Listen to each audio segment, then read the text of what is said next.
不过昌庆，我们把时间要交给你之前，我们必须有一个问题，就是说现在全球的资金就是这么澎湃，不管呢到时候这个美国这个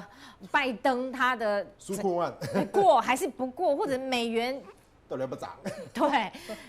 钱要去哪里啊？对，我想钱就是会往这个有机会的地方去，而且它会四处乱窜。所以呢，其实美元现在是大家观察的重点，这边已经盘好久了，而且盘的就是不破底哦。这个90关很重要哦。但是美元其实又有一点复杂，为什么？因为美元跟黄金、美元跟欧元有高度的相关。那欧洲知道现在疫情其实是比较严重的，所以欧元一旦弱，那美元是相对强，有时候是被动性的强。那这个时候真的是要看纾困案的，纾困案过了，钱如果流进来，那就有机会。可是如果没有的话，其实大家就知道，如果一套钱转来转去，基本上就是转到哪里强到哪里。怎么说呢？比如说像香港跟大陆就是这样，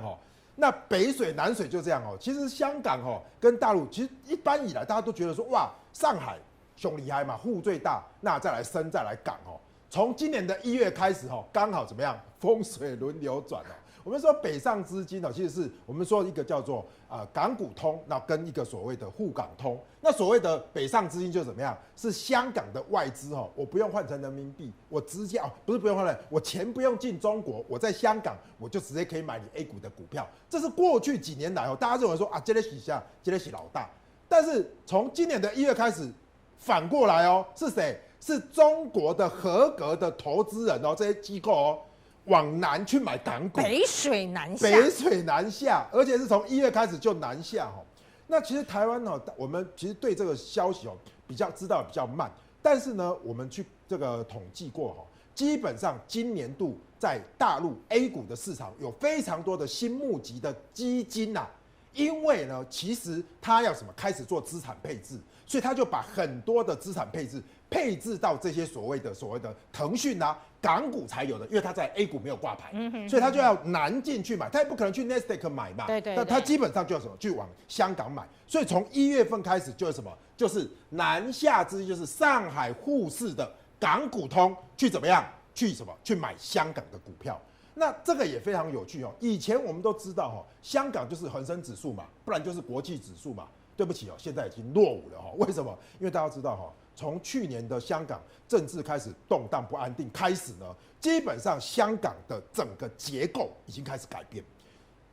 包含我们说的汇丰以前是第1大权值股，今麦一个母系为什么？因为开始怎么样？开始掉下来，权重已经开始掉下来了嘛。那包含这些地产比如说我们说的这个李嘉诚的地产，通通都往后排。那现在往上走就是腾讯小米美团。那大家要知道，这是一个战略，它的战略政策就是说，我在这个 ADR 美国挂牌，那基本上美国当时那个川普是打我回票嘛，对，所以我回来香港重新上市。那香港上市之后呢，我要在香港募资，那我募资的结果怎么样？我就把这些科技类股、网络互联网类股，包一个叫做恒生板块科技指数，那它就会变成什么港版的 Nasdaq。所以说这一次会飙涨其实大家有时候都会觉得说，哇，香港现在我也不要去香港怎么样？但是我会觉得资金的眼睛是钱不用防疫啦，对，钱不用想那么多，钱就是哪里有机会就哪里跑，不用隔离啦。如果大家记得包含说这个美国对中国的禁令，对科技类股的禁令，那时候腾讯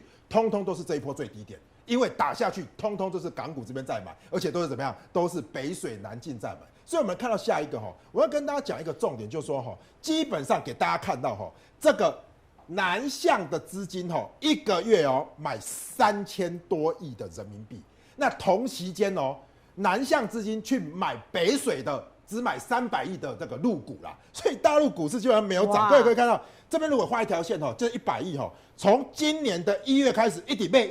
有没有？南向资金怎么其实是怎么样？连续买入买到3000多亿，包含到今天为止还在买，所以今天的香港的恒生指数基本上也是雨露沾光，涨了多少？涨了2%多。其实这一个月从1月份以来呢，北水南进是什么样？大量的买进这些所谓的香港的科技类股。那背后的意涵就是要让香港的恒生指数的结构开始做改变，变成什么样？金融地产往后退，然后把科技股往前冲。我给大家一个概念，这也是战略意这是味很浓啊，哦。这等于是，所以大家去思考的是嘛，你香港现在做金融，如果你都不相信，那地产啊炒得太高，那怎么样？我就把在纳斯达克这些 A 股回来动啊，我也不要挂在 A 股。大家知道 A 股有一个叫做科创板，科创板本益比90几%啦，90几倍啦哈。这些港股大概30几倍，那 Nasdaq 开40几倍，那你看90几倍的科创板，它拉不上去就是这样子嘛。对。所以说各位可以看到，包含我们看到的腾讯、阿里巴巴、美团啊、小米啊这些，京东，所以他们叫做 ATMX 这些重要的科技类股，就是香港版的恒生科技指数，这个其实从去年就开始编制了。那这些呢，就有相对应的标的。那很简单嘛，你不一定要去买它的股票，但是它的指数你可以去观察。第一个，它是强于香港的恒生指数；第二个，它对应的标的包含 ETF、ETN 或者是基金，那你就不用去买它的个股，甚至你不用说啊，我去美国啊，或是说去买阿里巴巴这一些了，基本上。港股你现在也不方便买嘛，对不对？所以说，其实这样的恒生的科技指数，我觉得是今年以来相对来说是市场涨最多，而且涨超过陆股，也涨超过香港恒生指数，也涨超过沪深300，所以这个就是一个资金的一个排挤的一个效用我觉得资金是往这边来走，所以以后我们再讲香港的这个所谓的产业结构的改变，我觉得金融跟地产大概要退到后面的，往后排对，往后排了。那往前排的就是这一些所谓的我们说的这个科技中概科技互联网。那各位可以看到我把它对比起来，香港的恒生科技指数叫做蓝线，红色叫做恒生指数。你看，从1月开始，两个都下跌，然后呢开始拉，一直拉到这边。其实各位有没有看到这边喷出去了，都有回档。那高点回来之后，其实香港的恒生指数回的比较重，那这些所谓的恒生科技股指数跌的比较少，就表示说回档的过程中呢，这一些重量级的什么全指股都有人在买。所以大家要知道，其实我们现在讲到 A 股其实 A 股大家知道 A 股的成分是什么 ？A 股的成分大部分都是什么？都是这些消费类的、酒类的啦、消费类的啦，还有金融的、银行的为他们的权重。那香港呢，从这个恒生指数开始退位，变成恒生科技股指数出来之后呢，其实它的内容结构呢，就让人家耳目一新，而且这些资金追逐的就是什么？这一些所谓的新兴产业的科技类股。所以我们来看到其实大家专注几个重点，就是说从整个的观察重点来看第一个就是说香港的结构我认为已经在大幅的改变。大家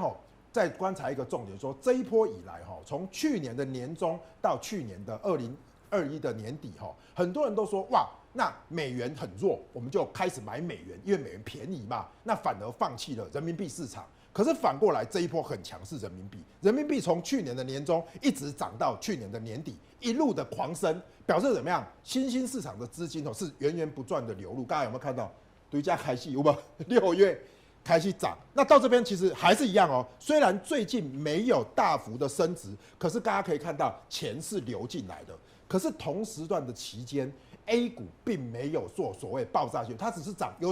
有创高，有过3587，有过2018的前高。可是问题是在说，各位有没有看到这几天 A 股又回来了？那就我刚才讲的，因为 A 股的资金流入的比较少，几弄都往外流。可是对于整个中国市场来说，